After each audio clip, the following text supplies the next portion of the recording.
శృతి message చేసింది. శృతి శృతి message చేసింది. శృతి, ఆ సుబ్బు ఏదో మెసేజ్ పెట్టాడు. ఏంట్రా? మెసేజ్ చేసింది శృతి.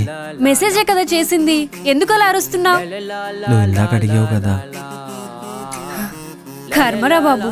సరే, ఏమంటుంది? ఎక్కడున్నావు అని అడుగుతుంది శృతి. రే సుబ్బు, ప్లీజ్ రా, నేను అకౌంట్స్ అన్నీ క్లియర్ చేసి ఈవినింగ్ కల్లా సబ్మిట్ చేయాలరా. మళ్ళీ చెప్తున్నాను, నన్ను మాత్రం డిస్టర్బ్ చేయకురా ప్లీజ్. సరే శృతి. శృతి శృతి కాల్ చేస్తుంది. శృతి, ఆ సుబ్బు ఇందాకటి నుంచి ఏదో కాల్ చేస్తున్నాడు, అరుస్తున్నాడు. ఆ మాత్రం చూడవేమి నువ్వు? అచ్చచ్చా, నాకు ఇది నచ్చలేదు. Worst behaviour. సరే మాట్లాడరా. సరే.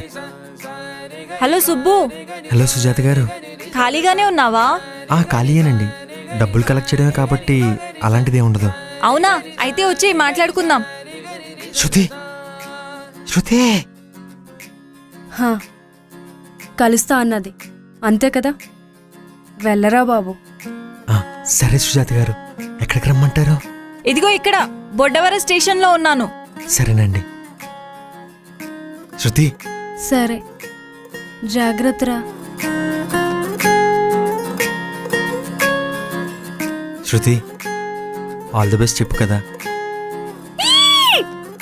ఆల్ ది బెస్ట్ రా.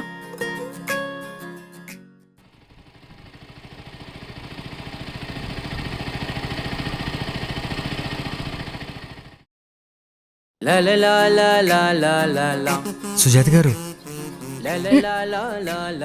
సుబ్బు, వచ్చేసావా? మీరేంటి ఇక్కడ? అదే, నిన్ను నా కోసం మా ఊరికి వచ్చావు కదా, అందుకే ఇవాళ నేను నీ కోసం మీ ఊరికి వచ్చాను. నా కోసం మా ఊరు దాకా వచ్చారా?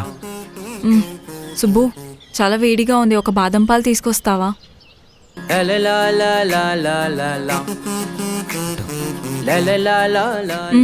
ఇదిగో, నేను తీసుకున్నాను కానీ అయిపోయింది. వెళ్ళు.